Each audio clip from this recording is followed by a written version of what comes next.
Mi nombre es Flor Sabatini, soy alumna del profesorado universitario. En este caso voy a realizar la propuesta para el examen final de la Cátedra de Problemas Históricos Políticos de la Educación. En un primer momento, es decir, en la diapositiva que está a continuación, voy a proceder a explicar mi árbol genealógico y luego empezar a contemplar y analizar la teoría propuesta por la cátedra. Bueno, voy a proceder a explicar mi árbol genealógico. En este caso aparece mi nombre, Flor. Yo soy licenciada en psicopedagogía y mi hermano Javier tiene el secundario completo. Cabe destacar que yo soy de Coronel Pringles, provincia del interior de Buenos Aires.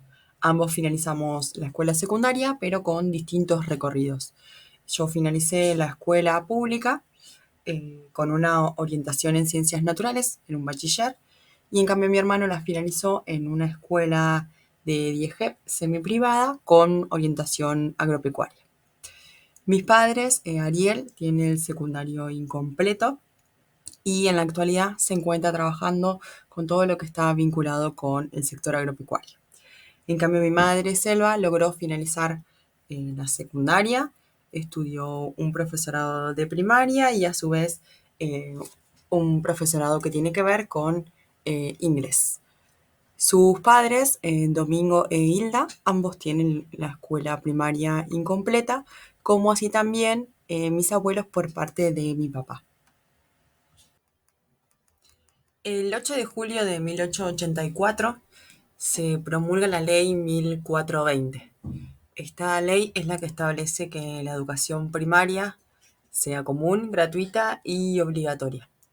En este caso, me parece relevante considerar y analizar que es un instrumento fundamental a partir del cual se puede acceder a la educación primaria, en este caso, y tiene 4 principios: el que sea gratuito, obligatorio, que tenga una gradualidad y complejidad, y el último tiene que ver con la laicidad.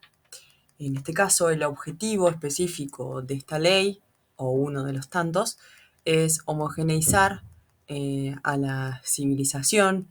En realidad se sostiene por ahí esta cuestión de civilizar al bárbaro, en realidad de proveerle y otorgar todo lo que tiene que ver con la cultura nacional y comenzar a educar al ciudadano. Por eso me parece también importante porque comenzamos a hablar de lo que sería, en este caso, de la educación contemplada como un derecho, para que todas las personas, indistintamente eh, quien sea, podamos acceder al derecho fundamental que es la educación.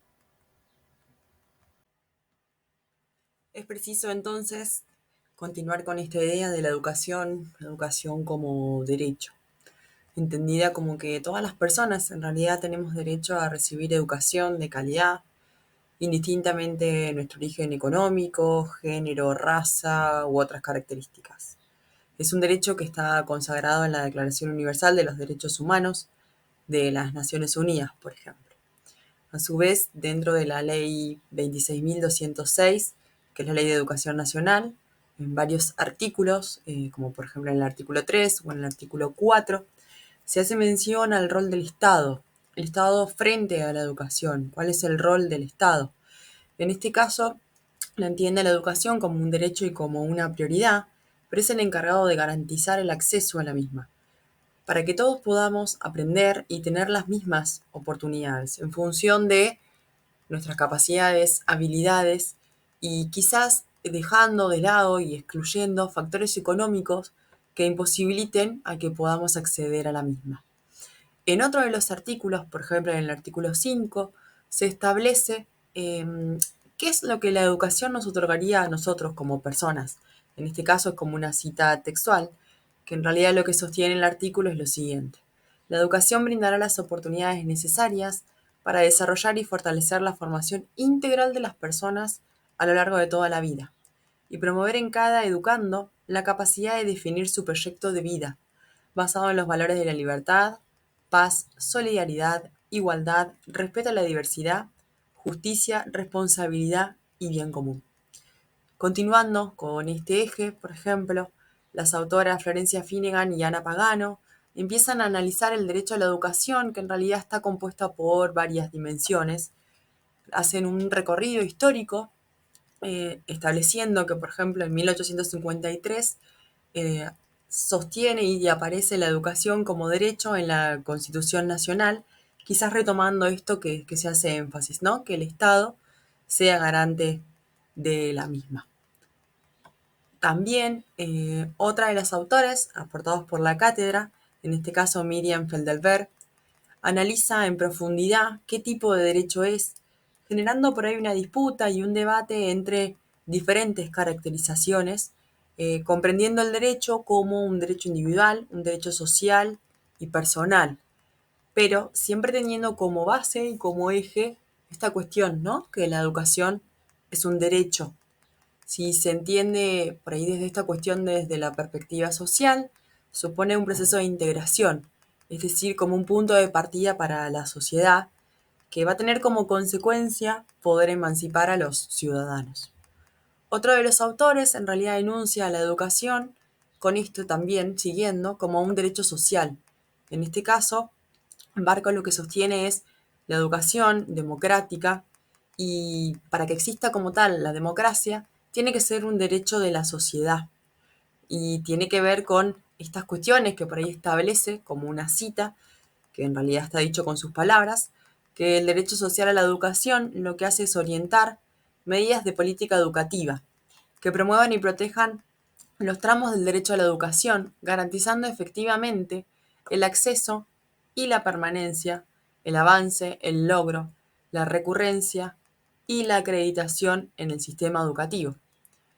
Valga la redundancia, me parece que es preciso destacar y considerar que para que estemos hablando de la educación como un derecho, implica una transición en un montón de cuestiones que tienen que ver con leyes, con sanciones, con cuestionamientos y con debates para que se logre llegar a esta conclusión. Cuando hablamos del sistema educativo argentino, el sistema educativo está organizado por niveles. Estos niveles están descritos en la ley 26.206. Son 4 niveles que conforman el mismo. El primero es el nivel inicial, en realidad es el que comienza a establecer las bases y la estructura como una unidad pedagógica que incluye tanto lo que sería un jardín de infantes y un preescolar, desde los 45 días hasta los 5 años. Luego de este nivel inicial continúa el nivel primario, que suele ser de 6 o 7 años, dependiendo de la jurisdicción de la cual estemos hablando. Una secundaria, que la cual ya establece que va a tener distinto tipo de modalidades, según la secundaria a la cual asistamos. Y la educación superior, que también, tanto como la escuela secundaria, puede llegar a tener distintos tipos de gestiones, estatal y privada. En este caso quiero abordar algunas cuestiones que tienen que ver con mi recorrido por el sistema educativo. Yo transité por escuelas públicas en todo lo largo de mi trayectoria escolar hasta finalizar el secundario. Cuando finalizo la escuela secundaria tengo la posibilidad de irme a estudiar a la ciudad de Bahía Blanca, que es muy próxima a donde yo vivo, y en ese mismo lugar yo comienzo a estudiar en el nivel superior de gestión privada en un instituto, el Instituto Juan 23, el Instituto Superior. En este caso, la carrera que yo decido continuar tiene que ver con la carrera de psicopedagogía y luego puedo llegar a realizar un nexo con otro tipo de universidad, también de gestión privada, que reconocía mi título de base, para hacer una licenciatura en psicopedagogía. Como conclusiones finales me parece importante retomar mi árbol genealógico. En este caso, quizás enunciar que mi hermano, mi mamá y yo fuimos los únicos en poder finalizar la escuela secundaria y aún así solamente nosotros dos con mi madre poder realizar otro tipo de estudios luego de finalizar lo que sería la escuela secundaria. Cabe destacar que por ahí Rinesi hace referencia a estas cuestiones específicas de la escuela secundaria como obligatoriedad, que al no ser una obligación, en realidad era una posibilidad y un cierto lujo que ciertos sectores podían acceder y que en realidad a partir de esto, de establecerlo como obligatorio, se comienza a modificar lo que tiene que ver con la representación de la educación, que sea un puente para que pueda existir esto también, que sería la educación universitaria.